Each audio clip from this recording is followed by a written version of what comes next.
Next on BYUSN, what can BYU men's basketball do at this point to improve the trajectory of this season?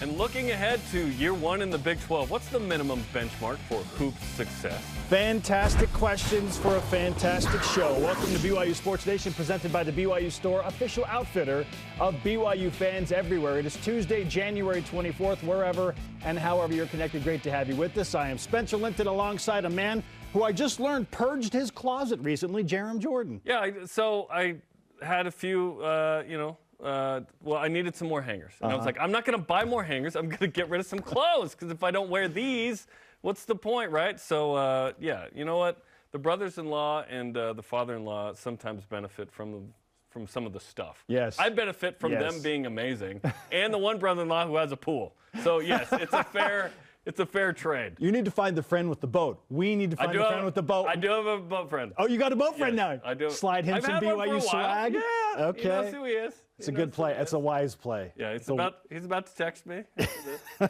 On today's show, Panthers left guard Brady Christensen. He can afford a boat. On year 2 in the league, the emergence of more Cougars in the NFL. Sharon Hall, an obvious need for the Dallas Cowboys. We'll tell you why.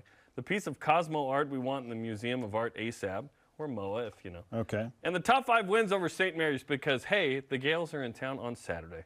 Here are today's headlines. Beginning with some BYU football news. Former Cougars Caleb Hayes and Harris LaChance both in Pasadena practicing for this week's NFLPA Bowl. Both are playing on the American team coached by Jeff Fisher. Chance to improve that NFL draft stock.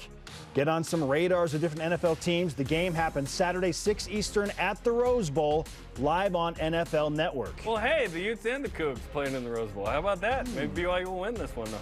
Men's volleyball moves up a spot to number 12 in the ABCA coaches poll. Sean Olmstead is the voter. Kept BYU at 14 all 3 weeks. His votes were the exact same as last week. I wonder if he didn't submit it on time. That's just me, though. The Cougars play at UC Irvine Wednesday and Friday on ESPN+.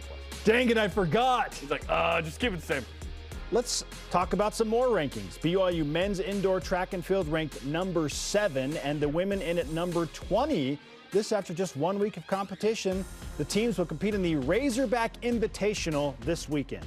And gymnastics, gymnasts, Anissa Alvarado, Rebecca Ripley earned MRGC Specialist of the Week in the bars and floor, scoring career highs of 9.925 in each event. Congratulations. Fantastic stuff. All rise and shout. It is time for What's Trending.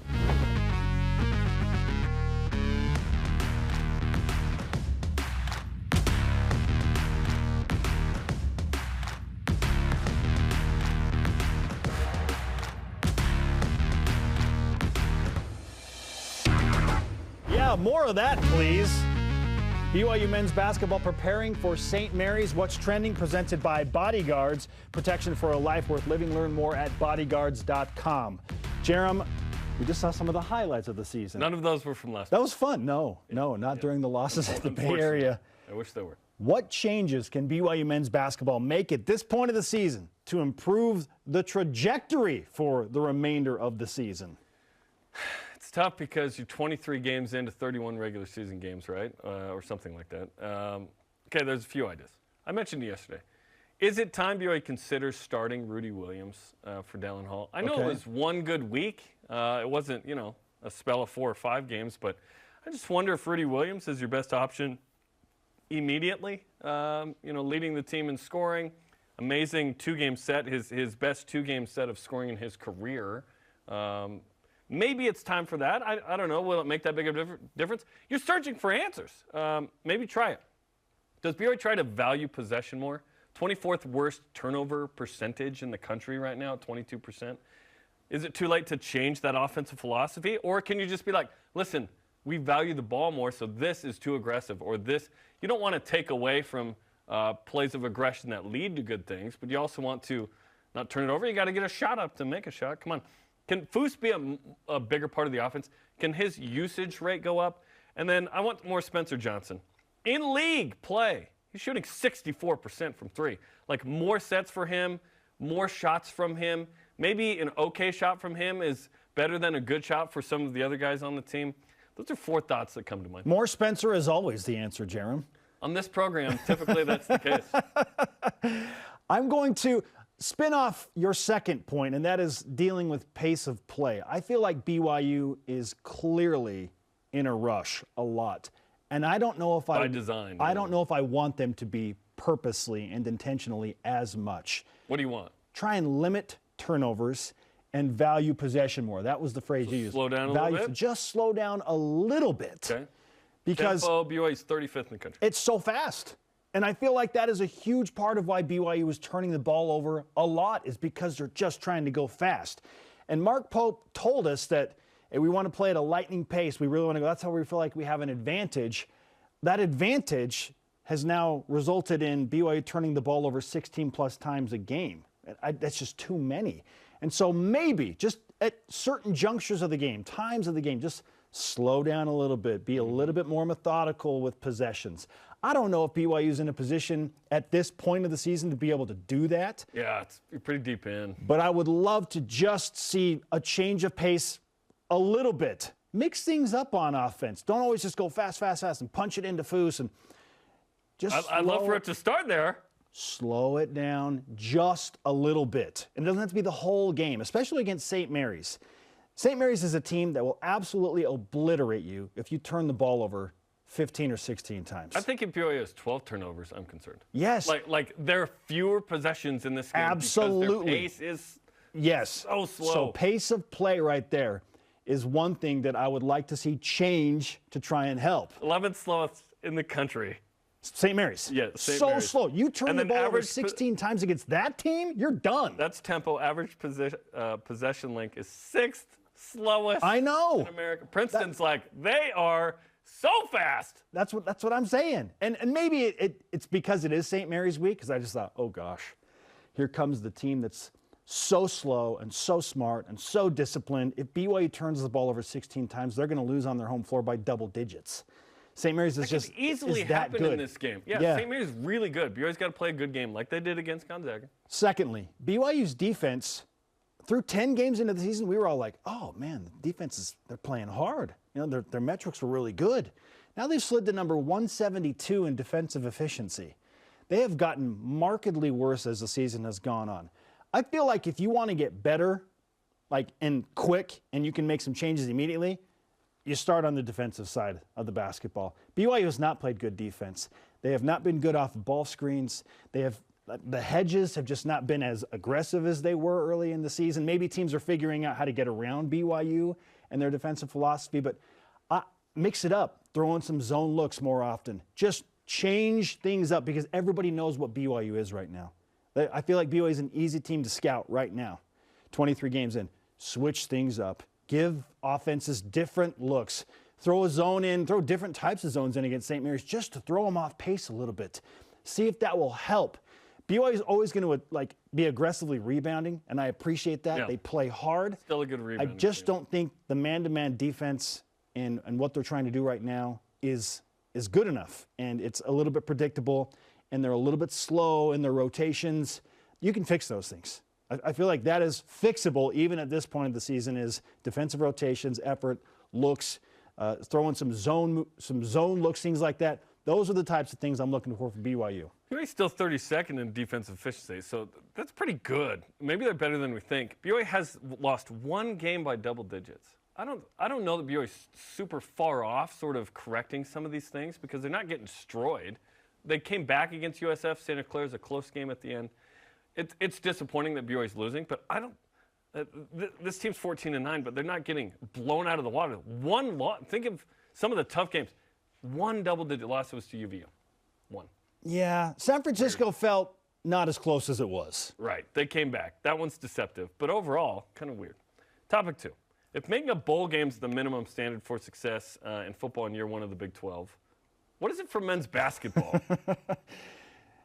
Well, I did just go by the numbers to answer this question. And if BYU getting to a bowl game is 6 wins, going 6-6 in the regular season and a 500 record, then why would we not set the mark right at about 500 for men's basketball? Too high. You feel like it's too high? Too high. I feel like 500 is pretty good in year 1. I feel like BYU can not as aggressively schedule in the non-conference. Welcome to what Utah did in the Pac-12. And we were like, what do you do? No. I understand. You get it. You get it. And that's the Pac-12, not the Big 12, the #1 basketball conference in America. Here's what I'm asking for. Let's say BYU plays 13 non-conference games like they did this year. They will. Yeah? They can schedule light enough to go 10-3 in the non-conference. That's the hope. Okay? Yeah. And then 6-12 in Big 12 play would give you 16 That's exactly wins. what I said, 16, let's go. 16 wins 12, and 15 losses, just a hair above 500.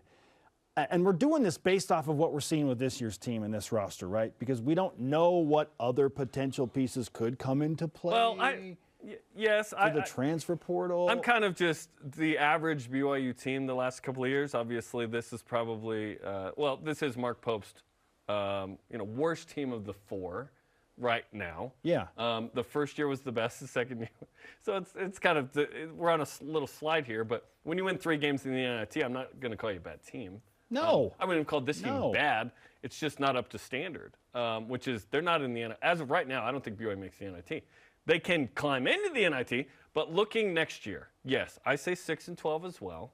I say, yes, non-con, you'll play in one MTA that is challenging, but it depends on the MTA.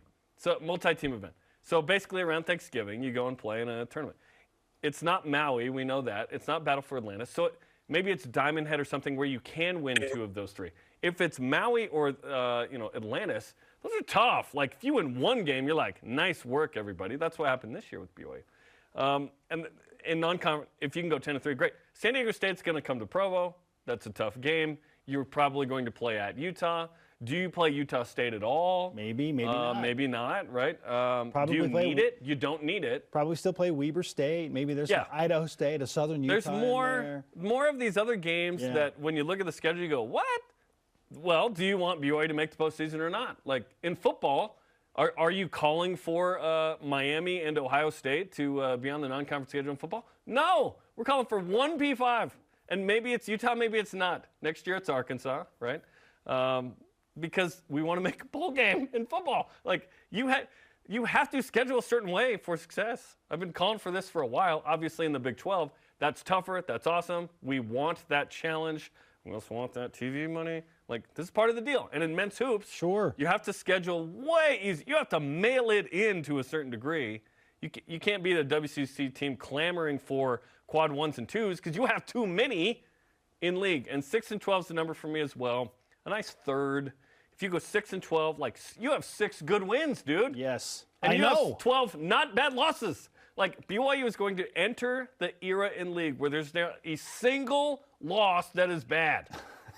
They will all be good to the committee where they'll go, well, look at that schedule. They play in the number 1 rated conference in America. And look, they got 7 quad 1 wins. They have 7 quad 1 wins and went 6-12 in conference. Yes, and BYU walks into Kansas City, visits Andy Reid's house for a cheeseburger, and hopes to win 1 game in the Big 12 tournament next year.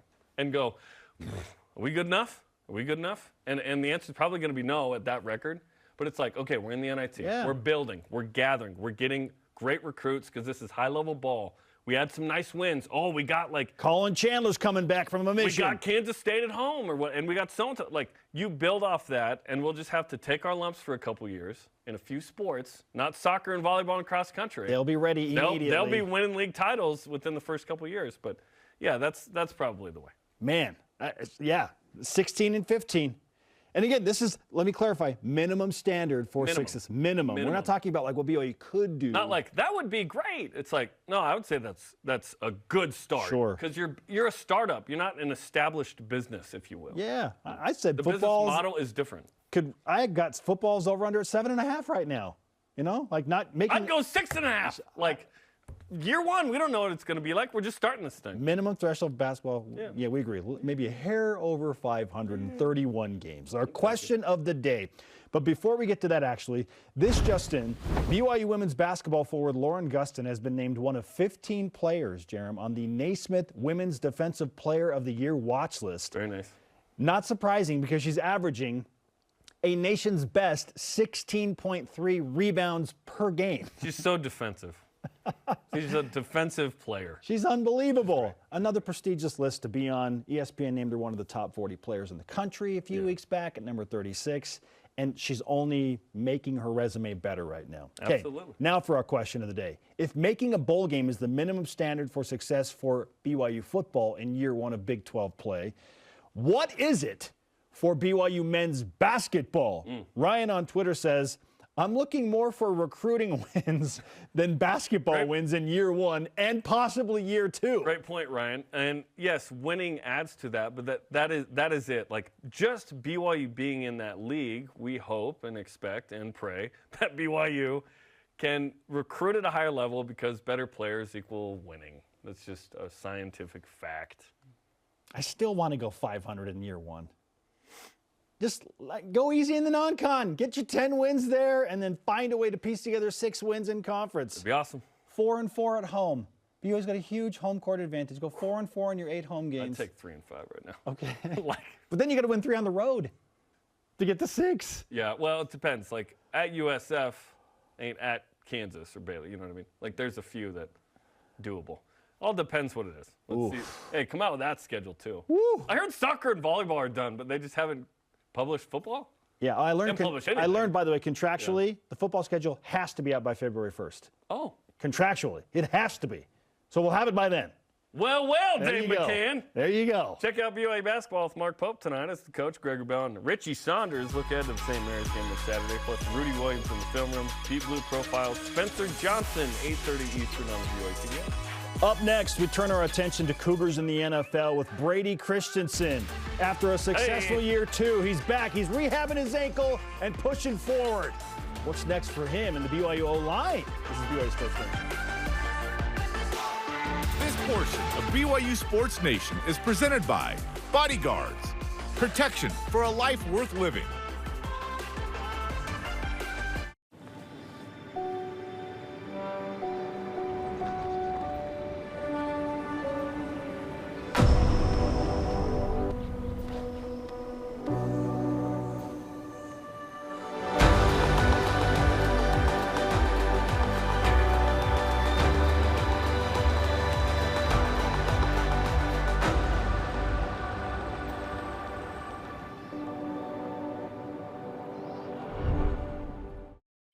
Accidents don't just happen 9 to 5. They happen when you least expect them. The team at Siegfried & Jensen is here for you 24/7. Nights, weekends, every day, every hour. Really here for you. No matter when you call us, you'll speak to a real person and have access to the same expertise and personal attention as always, and get the legal help you need when you need it. Nights, weekends, every day, every hour, 24/7. Learn more at siegfriedandjensen.com. Introducing the Truck for Adventure. The all-new 2022 Nissan Frontier doesn't compromise on power or comfort.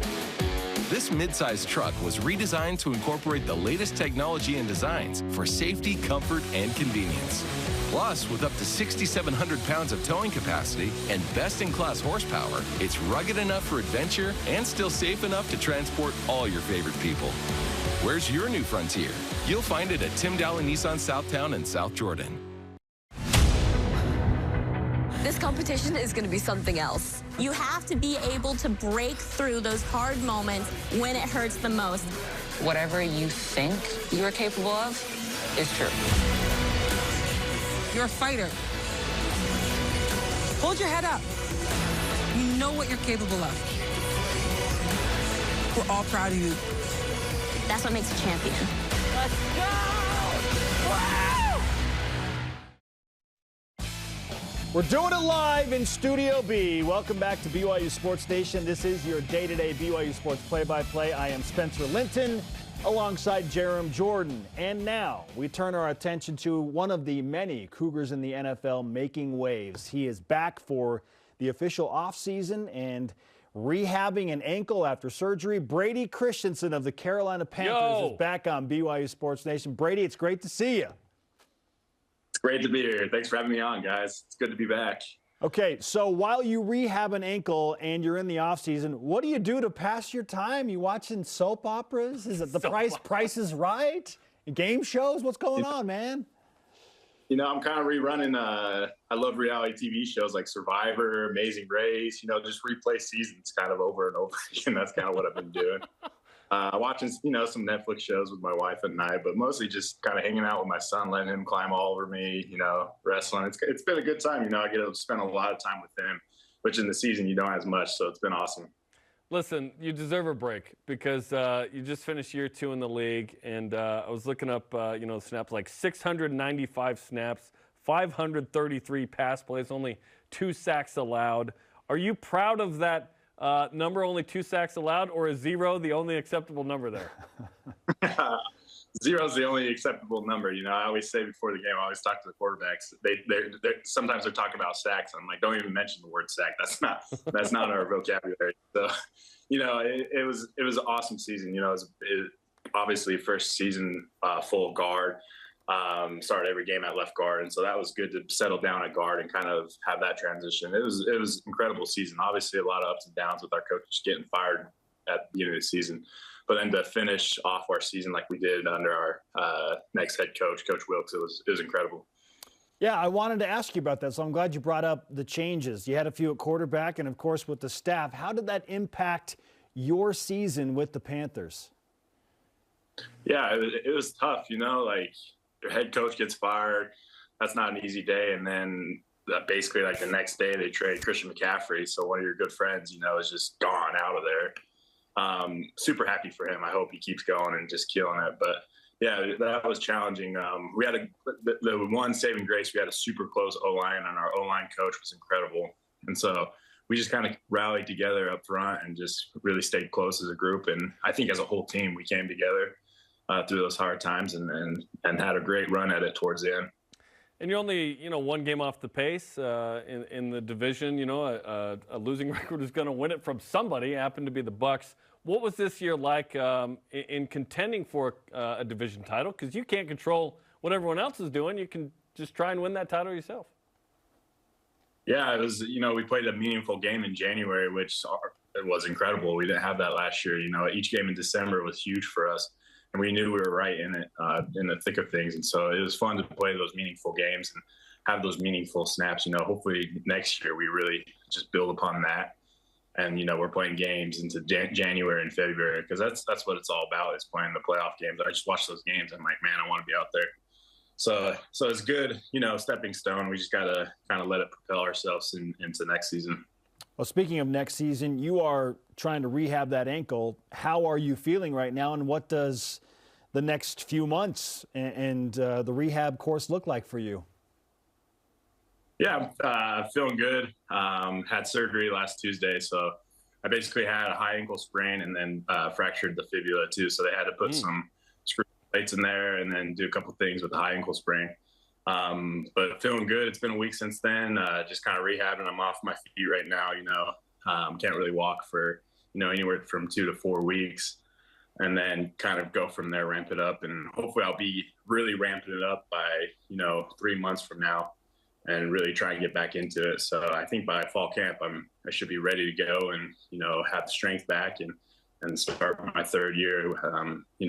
Very healthy. That's the goal. Is that gnarly? You can't walk for 2 to 4 weeks? Yeah, it's gnarly. I have this scooter that I just scooter around. My son has a little scooter too, so we're just scooter buddies. We just ride everywhere. So that's awesome. Brady Christensen, one of the scooter buddies with us on BYU Sports Nation. I love that. How does this impact your golf game, Brady? I know you're a big golfer. It's tough, you lose so much of your golf in season now that I don't really get an off season. I think my game's going to go, I might just have to focus on the short game, get the putting going. But my long game isn't great either. So I don't know, just it's bad. That's all it is. This year was especially fun watching Cougars in the NFL. Like yourself, as you started, like you mentioned, all the games at left guard this year. And we saw for the first time, not one, but 2,000-yard rushers. We'd never had one. Incredible rookie year from Tyler Algier. Jamal Williams, of course, leads the NFL in rushing, touchdowns. Fred Warner's crushing it. Andy Reid's doing his thing, of course, and many, many others. What's it like to see sort of this upward trajectory of Cougars in the NFL, not just being there, but having an impact on some notable teams? Yeah, it's been awesome. I mean, we had the opportunity to play Tyler Algier twice. And so to be able to watch him up close again. He's an incredible player. The thing about him too is what's so amazing is obviously he's an incredible rusher, but he does the little things so well. He's such a great pass blocker, and he gets out on screen so well. It was really fun to watch him play this year. And then we played Jamal too, and Jamal had a career year. That was incredible to play him, and Taysom obviously doing his thing. You saw Fred, playing basically DB against one of the best receivers in the league. Amazing. Incredible, just incredible to see what those guys are doing. So it's been fun to have to play so many guys, and we always talk after the game, and it's been fun. Now we feel BYU's presence in the NFL. What do you feel about BYU's presence in the NFL, and how is it resonating among your teammates and other guys that you come across that are seeing you guys ascend from BYU? Yeah, I mean, basically, it almost felt like every game, we were game planning against someone from BYU, whether it be Fred or Sione the first game, we had to be ready for him against the Browns. Even the defense, hey, be ready for Algier, for these things. All of a sudden, all these BYU names just kept popping up during game planning. And I'm every time I was go Cougs, obviously you want to go win, but I'm just happy to see the success of other Cougs in the NFL. And there's going to be several more. I think we're going to look back to 2018 and 19 and those teams that were young and you were cutting your teeth at 7-6, and then obviously 2020 is a unique year and you guys explode on the scene. 2021 is amazing as well. That we're going to go, oh my gosh, look at all these dudes in the NFL from that group. And that's going to be Jaron Hall and Blake Freeland and Puka Nacua and others. What's your advice to these dudes generally through this process next couple months, and specifically for a guy like Blake Freeland and Harris LaChance who have a legit shot at the NFL? Yeah, I think my one advice is to, just trust yourself. It's so easy to play the game oh, am I going to get drafted? Where am I going to get drafted? Where are we going to live? Am I going to make a team? There's so many unknowns and so many ifs, and that can kind of get the best of you. But my advice is just focus on one thing at a time, whether it be combine or pro day, focus on that, be the best guy you can be for that day. And then if you have an interview, be the best guy you can be for that day. Really focus on just each event instead of looking at the big picture. And I think it will really, help you stay focused on what's really important. Brady Christensen with us on BYU Sports Nation. Brady, you were the first offensive line draft pick from BYU in a 15-year span. You had to go all the way back to Scott Young in 2005 until you were drafted. Now we're anticipating that Blake Freeland for sure is going to go. We thought that maybe Campbell Barrington was going to be, or Clark and Campbell Barrington are both going to be there, but now they're at Baylor. So, we feel like they'll eventually get there, but the point is, has BYU now entered the stage again where it is a pipeline of offensive linemen into the NFL? Yes, I'd love to see it too, and it's crazy to think that I was the first guy drafted in 15 years, but really I got to give even credit before me. You got Louis, if he was healthy, he would have been a first round type of guy. You got Tijon that made an NFL roster, just those guys really started it and then just kind of kept it going. And there's so many guys on there that I look at, I'm those guys are NFL guys, even on this next year's O-line, you got 2 or 3 NFL guys that about, and there's going to be other guys that pop up into the scene. So it's just incredible. That's what BYU should be. We should be getting all the best O-linemen, just big, strong, physical dudes, because that's where it all starts. And so it's just I see those transfers coming in too, and it's BYU should be the O-line school of Utah, and honestly, really of college football, I think. It's a position BYU can recruit. You don't have to go outside sort of the demo to find those guys, which is exciting. You can get a skinny kid from Bountiful and make him a third rounder, it happens. Kingsley Suamataia is going to be the next guy. Connor Pay was the second highest rated pass blocker in America. Perhaps he's another guy. We'll see. It's super exciting. BYU in the Big 12, we've been talking about it. We're going to talk about it for a long time. We're wondering what kind of recruiting impact that's going to make. Walk us through sort of what you think as an athlete who was recruited by BYU but chose an independent, right? BYU as a Big 12 member, how much better can the recruiting be given that BYU has access to a unique athlete already and members of the Church of Jesus Christ of Latter-day Saints and others who want this situation? Yeah, I think if anything, obviously BYU should be the front runner for any, LDS kid who's playing football, I mean, you got the great opportunity to go to incredible school, so many great programs. And then football wise too, it's top notch. I mean, even the past few years, they've said so many guys to the NFL, it's just everything about it is just top notch. So I think it's going to be incredible. And the football, I mean, playing in a P5 conference against Baylor and, all those guys, it's going to be incredible to watch. And I think they really set it up for a good first year. It's going to be tough for them, but they're starting to get the depth. They get in the transfer portal guys in, and it's just like they keep reloading every year. So it's been fun to watch. I'm excited to see them ball out and see the recruits keep falling in love with BYU and just keep coming. We're talking with Carolina Panthers offensive lineman Brady Christensen after 2 successful years in the NFL. At this point, can we call you a veteran, Brady? Have we reached that status? Yeah. I think the third game of the third year, I think you're officially, getting more of that. So definitely not. I'm still a young guy. Well, I'm old guy, but still young guy. And they all call me the old guy because, I was a 25-year-old rookie. But, yeah, I'm still young as terms to NFL-wise. We were talking yesterday with one of the men's volleyball freshmen named Trent Mosier, who has the super unique game day routine that includes Taco Bell and a hot tub and cold shower and inside-out socks. Do you have anything weird like that on game day or superstitions along those lines? I think I have the boringest game day routine ever. I eat at the exact same time. I do my hot tub at the same time. I really just have the routine where I'm just doing the exact same things, just so I'm locked in and there's no distractions. One thing I love is our coach, Coach Campen. He's an unbelievable man. Before every game, he kind of gets the football and he smells it and kind of sniffs it, and he's saying whatever in his head to help us play good, saying a little prayer or doing whatever he's doing. I think that's one of the coolest traditions ever. And some people, give him a hard time, but I think it's awesome to watch him just sniff that football for minutes on end and just getting ready, mentally ready for the game. Minutes on end? He does it for quite a while. It's pretty incredible. He's got to do his thing. Like sprayed some lavender on there or something? Like, what's going on? He just loves the smell of football. He's just the ultimate football guy. I love it. That's great. Fantastic insights and stories from Brady Christensen. Brady, always nice to catch up with you. Let's send you some BYU Sports Nation karma to heal up quickly. And, good luck with season 38 of Survivor. Keep on your, season 38 of Survivor and season 3 of the NFL, man. Best of luck to you. We'll talk again soon. Thanks, guys. Awesome to see you. Awesome to talk to you guys. Brady Christensen, one of the greats. He's awesome, dude. One of the greats. Just think you had, little Brady, little Blake on the same line, right Brady tackle. was 220 pounds. That's why I say for an offensive lineman, a skinny kid out of Bountiful, third-round pick starting in the NFL. 220 pounds when he was recruited to BYU. John, by the way, just texted both of us and said, I smell my leather scripture covers before I teach. Gets me psyched up.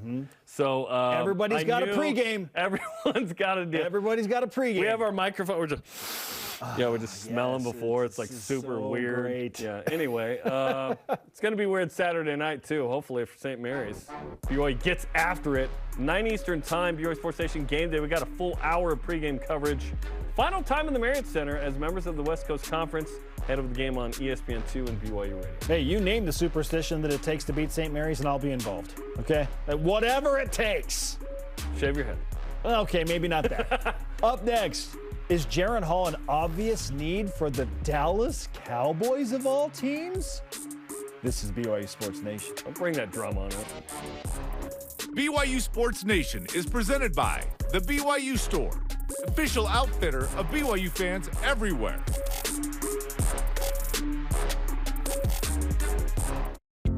Trio Orem Senior Living believes in empowering seniors to live life to the fullest. We help eliminate stress out of daily life when you live at Trio. Less time focusing on housework means you can socialize at one of our many events, with safety in mind, of course. And did we mention our spacious apartments with modern amenities? Learn more about setting up a private tour at trioorem.com.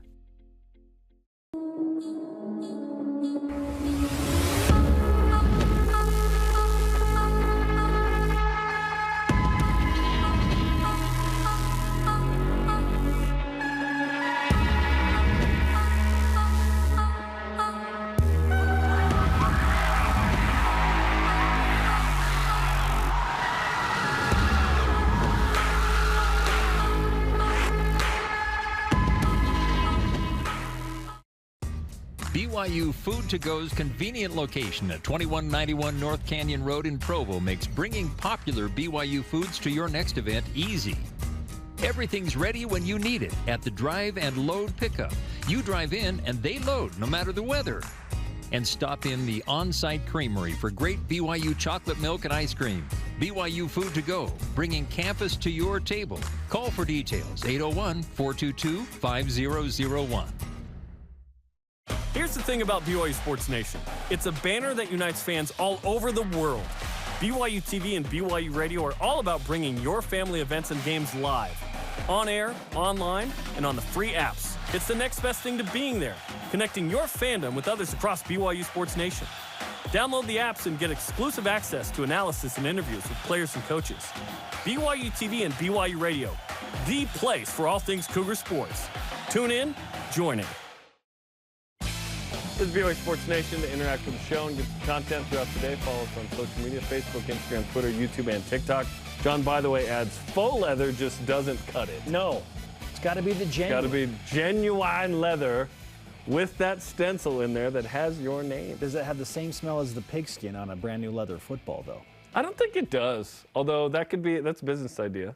Just like scented scriptures. What if it was like, what if you made a scripture case out of football pigskin? Ooh, I like that. Like on a mission, you go and you get it made out of leather in like the native country. Like I had that, these scriptures that are in some bin that I'm never going to look at. Copyright! I declare copyright. Thanks, Oscar. Michael, you can't just say it. I didn't say it. I declared it. Bankruptcy.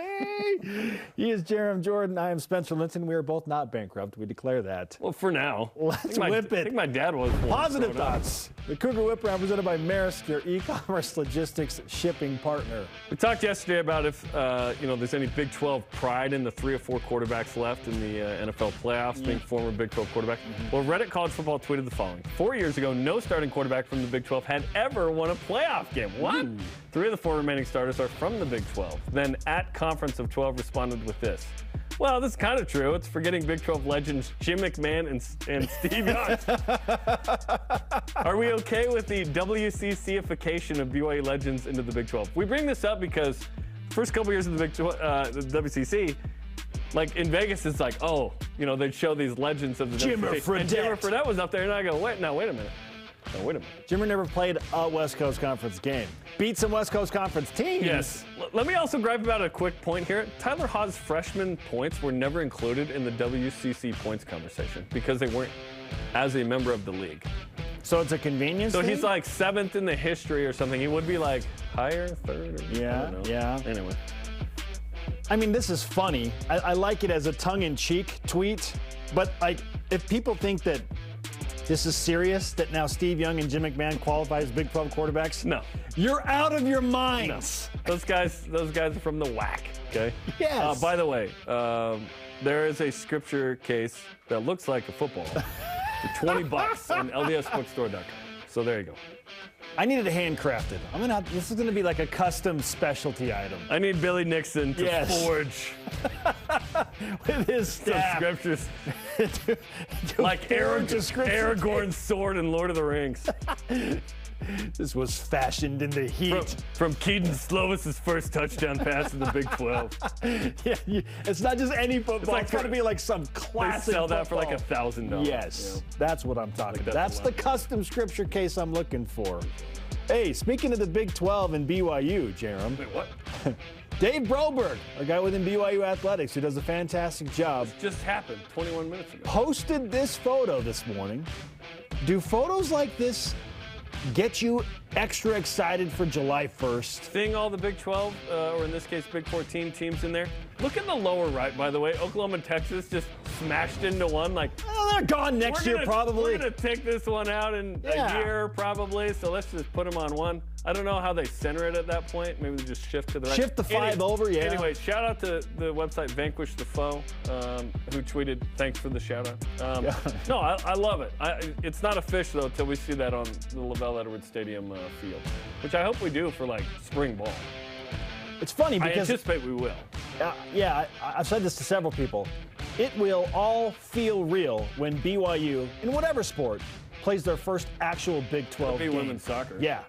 Like when BYU women's soccer plays a Big 12 team into a conference game, and I'm like, okay, it actually happened. It's real. And July 1st, it'll feel real when we're partying at the SAB or whatever. Yeah, let's go.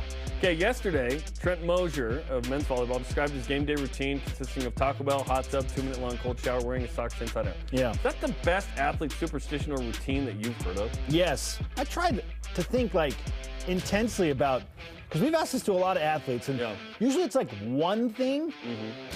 That specific of a routine, including the same meal, and like you order your own box from Taco Bell, and the inside-out socks were what did it for me. Yeah. Like what's better or more awkward or funny than that? I just Googled it, and I found a list of like pros. Okay. Oh, okay. Most of the weird ones involve urine. Okay. There was other ones. A soccer team in Africa bathed in a rhino and crocodile-infested river once before a game. An MLB player refused to turn right. I don't even know if these are true. I don't really care. It's funny. Mike Bibby clipped his nails during timeouts. What?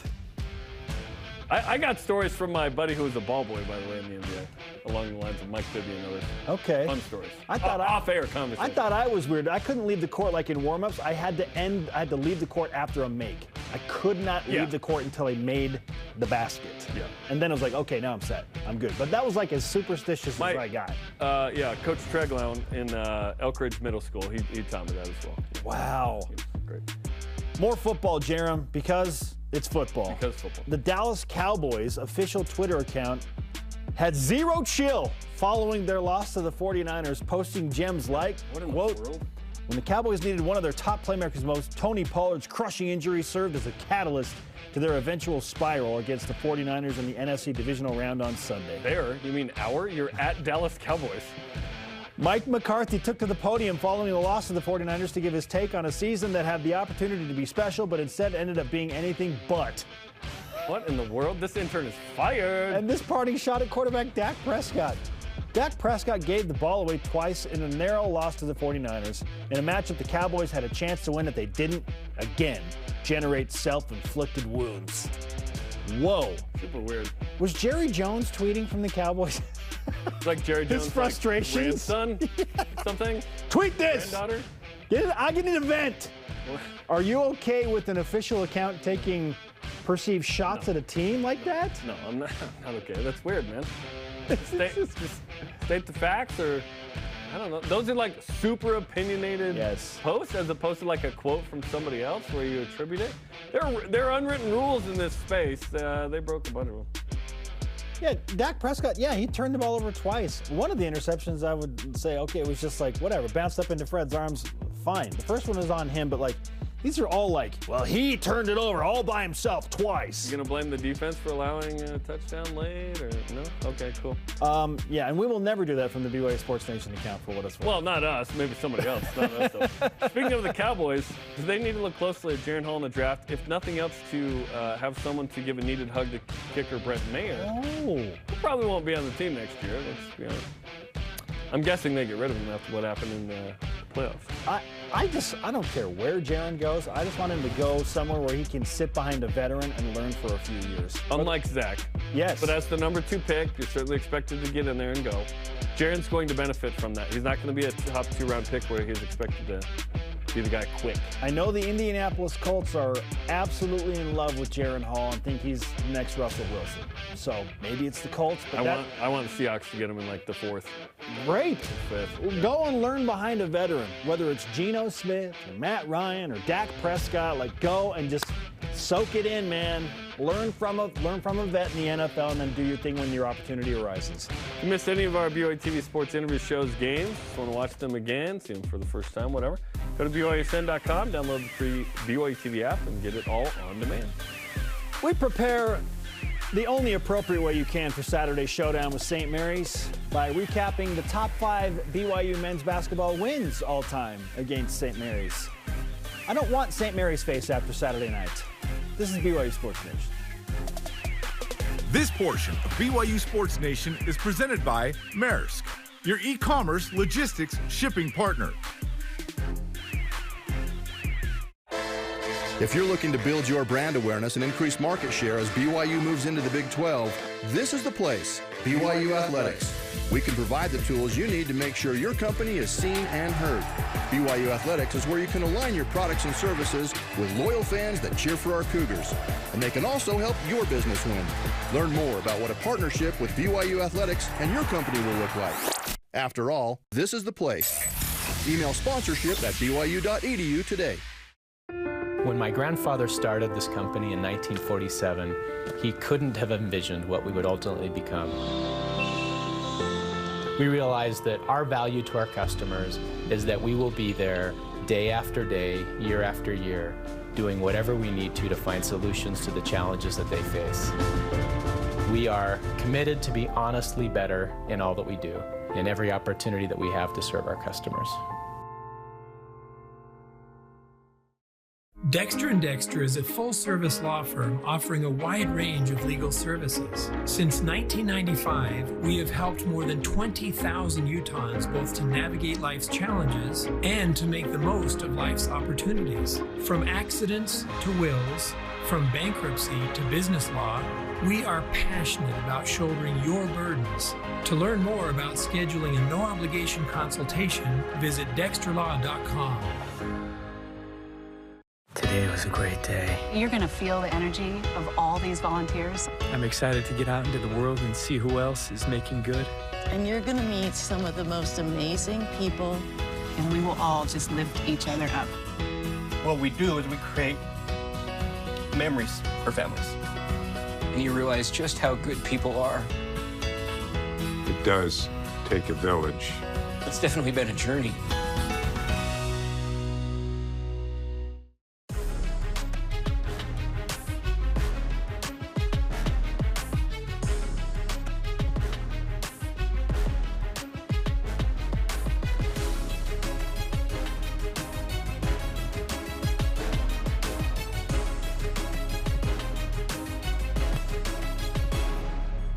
This is the energy we need right now. Halford almost got destroyed there by Nate Austin. I'd never noticed that.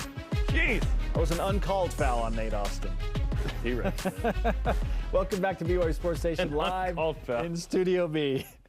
For the all-time foul leader. Yes. On Saturday, longtime West Coast Conference rival St. Mary's will come to town for the final time in BYU's West Coast Conference era. Let's go. To look ahead and give some good karma to BYU men's basketball, we roll out the top 5 BYU wins all time against St. Mary's. Number 5, January 14th, 2021. BYU's 2-9 in Moraga as a WCC member. So any win there is big time. BYU held the Gales to 52 points on 38% shooting. Alex Barcelo led the Cougars with 14 points. Cougars won this game by 10. Barcelo greater than Kuzi. That's the title of that game. Not Bob Kuzi. Number 4, also in Moraga, once more for number 4. BYU crushed the hopes and the jersey retirement party of Matthew Dellavedova, erasing a 14-point deficit to beat the Gales. BYU's all-time leading scorer Tyler Haws scored 18 points in a dramatic comeback win. It also gave us one of the greatest images ever from Eric Mika. If you know, you know. Eric Mika will join us on the program later this week. Number 3, November 27, 2010 in the South Padre Island Invitational. BYU wins a nail-biter thanks to James Fredette, having already scored 21 points. The future NCAA Player of the Year sank a go-ahead 3 to clinch the victory with 10 seconds left to win the Invitational title. Here it is. He pulls up and bang. Jimmer special, even in 280 pixels. Oh my God. 4x3, better than the mountain. At least you can see the number on his jersey. Number 2, in Provo. BYU looking for some redemption after an overtime loss to the Gales earlier in the season. There were 6 ties, 10 lead changes in this game before TJ Haws would ultimately hit the mean mug dagger 3 with just 9 seconds remaining. To get the win, 81-79. Incredible environment and win for a special team. And number 1, 2018, BYU beats number 20 St. Mary's in the West Coast Conference Tournament semifinals. Billy Child scored a career-high 33 at the time. Elijah Bryan added 25 of his own. BYU advanced to the finals with an 85-72 win over the Gales. That was so glorious. BYU had lost, I think, like 6 or 7 in a row against St. Mary's at that point. That's when the Gales were kind of what we thought were at the peak of their powers with Jock Landale and, oh my goodness, Jordan Ford. BYU just brought the heat that and finally ended the losing streak against the Gales. Yeah. That was glorious. BYU needs something special to win Saturday. Yeah. Because St. Mary's, like metrically, this is the best St. Mary's team of all time. They have never been ranked higher in Ken Palm. They're the 6th rated defense. They're unbelievable. Now they're nationally ranked at number 22. That's finally, like, those metrics have finally been validated by a national ranking. Which took a sec, AP polls, whatever. But yes, they have that validation. And BYU's beaten them before with ranked teams. Has BYU beaten this good of a St. Mary's team with this kind of BYU team? It's going to be tough. But we've seen that BYU can play well and beat good teams in Utah, Creighton, Dayton, and others. And now BYU's got to show up on Saturday. I think The Rock and the crowd will have a great influence on this game. BYU can shoot the 3 well and defend. They cannot, like you talked about, turn it over at a 22% clip, which is bottom 10 in the country. They've got to value possession. They got to play great defense. And listen, St. Mary's gets up for this game like BYU. This is the end of an era here. Let's go out with the dub.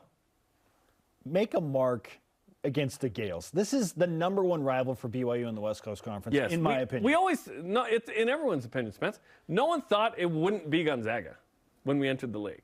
We had no idea how much vitriol and mouth-piecing, choke sign hating there would be between I've got a these meme! St. Mary's face, for crying out loud. Yes, this is the rivalry. I'm anxious to see who it is in the Big 12, by the way. Like, who in the WAC in Mountain West, right? There were like some weird ones with Wyoming and anciently with Hawaii. It was like them being mad at BYU, but BYU being like, what? We win most of the time. St. Mary's, it's been back and forth. Absolutely. There have been epic moments. And it goes back to the Dell of a Dagger. And you have to have that. You have to have some give and take. Who's BYU going to get in the Big 12? I'm excited to see it. But this is an end of an era at home here. The recruiting rival is Baylor. Yes, it is. That's becoming a rivalry already. 2 coaches, 2 football players, 1 basketball player. Yeah. Yeah, now it's formulating very quickly into something like that. Okay, BYU Radio's Cougar Pregame Live has coverage Saturday night, 9 Eastern Time. Listen on BYU Radio ahead of the big game with the game. What is your minimum standard for success when it comes to BYU men's basketball in year 1 of Big 12 play? Toughest conference in America? This is BYU Sports Nation. BYU Sports Nation is presented by the BYU Store, official outfitter of BYU fans everywhere. Tim Daly Ford in Spanish Fork sells Ford vehicles including the F-150, the pickup designed for work and play. Tim Daly Ford maintains a large inventory, providing more choices for selecting an F-150 with the power and engineering to carry and tow heavy loads. The F-150's design offers comfort, safety, and a range of options to choose from. Think Ford. Think Tim Daly Ford in Spanish Fork.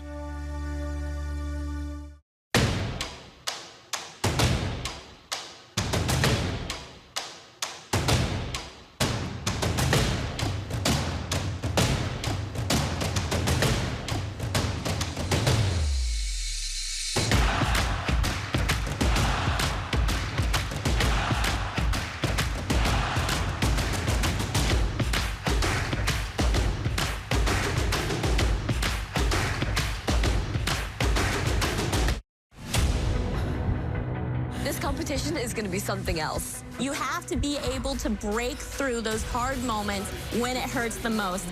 Whatever you think you're capable of is true. You're a fighter.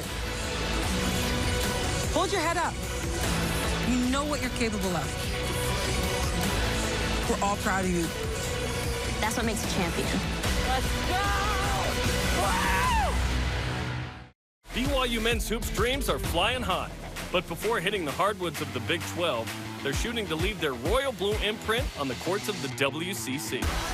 Join us for BYU Sports Nation Game Day as we chatted up with Coach Pope on the team's growth, dive deep into player profiles, and keep it real on the Cougs' big dance chances.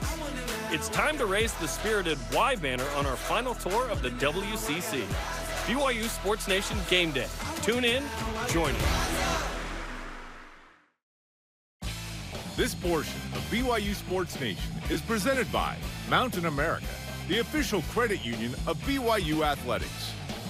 At the shot clock from Rudy Williams, part of his career-high 28th day Saturday at USF. BYU Sports Nation's on demand. You can download the free BYUtv and BYU Radio app. Subscribe, rate, and review to the pod. Great show today. Fun interview with Brady Christensen. Top 5 wins over St. Mary's. If you missed any of it, as Jarom said, download the podcast. Go back and watch it anytime you like. Our question of the day is this. If making a bowl game is the minimum standard for success for BYU football in year 1 of Big 12 play, what is it for men's basketball? Braden K on Instagram says, honestly, just win at home. Get in a 700 win percentage range at home. Okay. Does that include all games, non-con and Big 12? Because the 700 win percentage in Big 12 play would be crazy good. Yeah. He continues, hopefully that translates to around 500 on the season or around there. Okay, so he is including non-conference games in that logic. Yeah, and I would guess BYU would probably schedule like 8 or 9 of the 13. At home. At home. And who cares if they're quote-unquote cupcakes? 31, yeah. Okay. John Taylor on Instagram says, there should never be a season that BYU basketball isn't in the NIT or better.